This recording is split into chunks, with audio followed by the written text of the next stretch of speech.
नमस्कार। प्रत्येक वर्ष 5 दिसंबर को मृदा स्वास्थ्य दिवस मनाया जाता है। आइए जानते हैं मृदा के बारे में। मृदा, जिसको अंग्रेजी में सॉइल बोला जाता है, सॉइल को अपन एक्सपेंड करें, इसकी फुल फॉर्म की बात करें तो आता है सोल ऑफ इन्फिनाइट लाइफ, मतलब अनंत जीवन की आत्मा।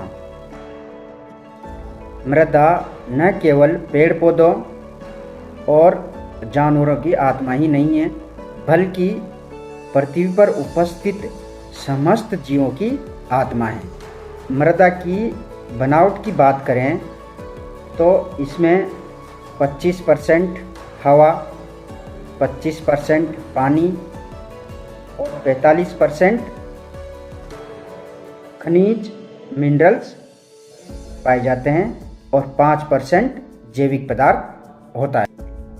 प्राकृतिक रूप से 1 इंच मृदा को बनने में लगभग 1000 साल का समय लगता है। प्रकृति ने इंसान को उपहार स्वरूप एक बेहतरीन उपजाऊ भूमि प्रदान की थी, लेकिन आधुनिकी तकनीकी युग में भूमि का मृदा का उपजाऊपन निरंतर बंजर होने की ओर अग्रसर है। कृषि में अंधाधुंध तरीके से रासायनिक खाद, रासायनिक कीटनाशकों, इनका इस्तेमाल भूमि के उपजाऊपन पर विपरीत प्रभाव डालता है। अगर ऐसे ही रासायनिक खाद और रासायनिक कीटनाशकों का अंधाधुंध तरीके से कृषि में इस्तेमाल होता रहा तो वो दिन दूर नहीं जब अपनी मृदा, अपनी भूमि अपने उपजाऊपन को खोकर बिल्कुल ही बंजर हो जाएगी। तो आइए अपन सभी की ये एक जिम्मेदारी, नेक जिम्मेदारी बनती है कि भूमि के उपजाऊपन को, भूमि के स्वास्थ्य को कैसे सुधारा जाए, ताकि अपन अपनी आने वाली पीढ़ियों को एक बेहतरीन उपजाऊ भूमि दे सके। मृदा के उपजाऊपन एवं इसके संरक्षण को बनाए रखने के लिए मृदा की समय समय पर जांच करवानी चाहिए और मृदा स्वास्थ्य कार्ड जरूर बनवाएं। मृदा स्वास्थ्य कार्ड के अनुसार ही कृषि में रासायनिक खाद का इस्तेमाल करना चाहिए। मृदा में जैविक पदार्थों की मात्रा जरूर बढ़ाएं। इसके लिए किसान भाई अच्छी तरह से सड़ी गली गोबर की खाद, वर्मी कंपोस्ट, सुपर कंपोस्ट या कृषि अवशेष को ही खेत में मिला दें।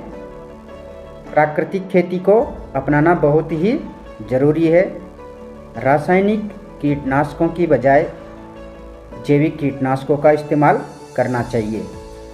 ग्रीष्मकाल में भारी मिट्टी में ग्रीष्मकालीन गहरी जुताई अवश्य करनी चाहिए। फसलों में अनावश्यक सिंचाई एवं रासायनिक खाद का इस्तेमाल करने से किसानों को बचना चाहिए। फसल चक्र जरूर अपनाना चाहिए। आधुनिक नवीन कृषि यंत्रों जैसे कि super seed drill, seed cum fertiliser drill, rotary disc drill, rotavator, इस तरह के आधुनिक कृषि यंत्रों का इस्तेमाल करना चाहिए। खेत के चारों तरफ किसानों को एक अच्छी ऊंचाई तक मेड़ का निर्माण जरूर करना चाहिए, जिससे खेत के पोषक तत्वों एवं मृदा का संरक्षण खेत में ही हो। साथ ही खेत की मृदा में जलधारण की क्षमता अच्छे से बढ़ जाए। कृषि अवशेष को मल्चिंग के रूप में किसानों को इस्तेमाल करना चाहिए। साथ ही समेकित पोषक तत्व प्रबंधन, इंटीग्रेटेड न्यूट्रिएंट मैनेजमेंट की धारणा को किसानों को अपनाना चाहिए। इस तरह अपन मृदा के स्वास्थ्य को बचाए रख सकते हैं, उसके उपजाऊपन को बचाए रख सकते हैं, ताकि अपन निरंतर मृदा से अच्छा पैदावार ले सकें। नमस्कार।